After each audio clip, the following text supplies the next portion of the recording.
ఇప్పుడు జరగబోయే సింగరేణి కార్మిక ఎన్నికలకు టీఆర్ఎస్ పార్టీ ఎందుకు ముందుకు రావట్లేదంటూ మిగతా సింగరేణి కార్మిక సంఘాలు ప్రశ్నిస్తున్నాయి. అసెంబ్లీ ఎన్నికల ముందు సింగరేణి కార్మిక ఎన్నికలు నిర్వహించడం వలన సింగరేణి ఎన్నికల్లో టీఆర్ఎస్ పార్టీకి విజయం కలగకపోతే ఇప్పుడు జరగబోయే అసెంబ్లీ ఎన్నికల్లో ప్రభావం ఉంటుందని భయపడుతోందని మిగతా సింగరేణి కార్మిక సంఘాలలో చర్చ నడుస్తోంది. అందుకేనేమో కలెక్టర్లతో కేంద్ర కార్మిక శాఖకు లేఖలు పంపుతున్నారని, బీఆర్ఎస్ కు ఓటమి భయం పట్టుకుందని కార్మిక సంఘాలు ఎద్దేవా చేస్తున్నారట. సింగరేణి గుర్తింపు సంఘాల ఎన్నికలు వాయిదా వేసేందుకు రాష్ట్ర సర్కార్ సీరియస్ గా ప్రయత్నిస్తోంది. ఎన్నికలు నిర్వహించాలని గత ఏడాది హైకోర్టు మధ్యంతర ఉత్తర్వులు ఇవ్వడంతో ఈ దిశగా కొంత కసరత్తు జరుగుతోంది.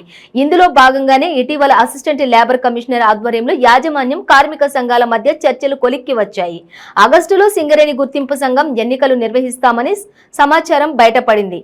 దీంతో బీఆర్ఎస్ సర్కార్ ఒక్కసారిగా అలర్ట్ అయింది.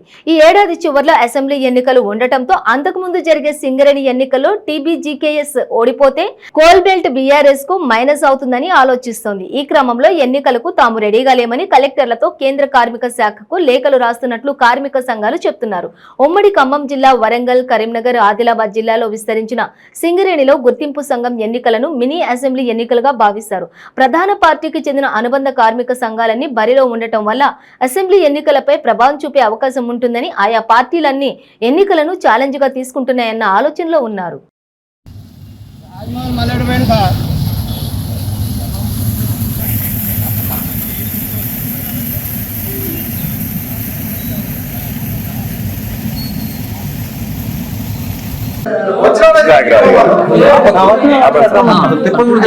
ఏం చేయదు నువ్వు ఫోన్ ఇచ్చేసాను.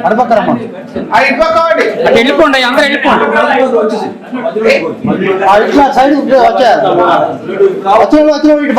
ఇటు మధ్యలో నుంచి కూడా పోండి,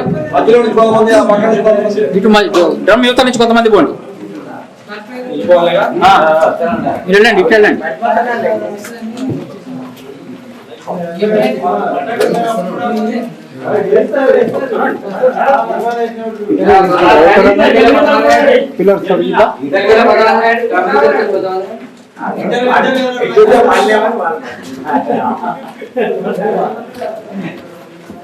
చెప్పాను, వెళ్ళిపోయాడు. వెళ్ళిపోయాడా?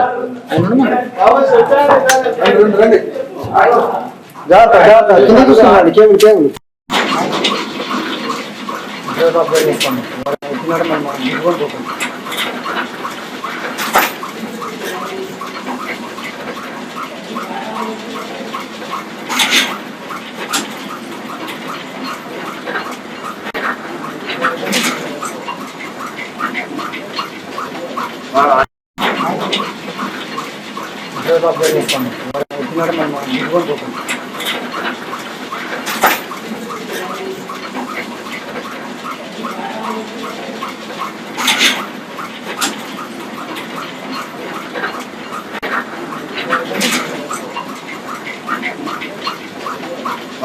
భయపడకుండా వైడు వదిలేసి చేసుకో, ఊగుద్ది దగ్గర ఉన్నా.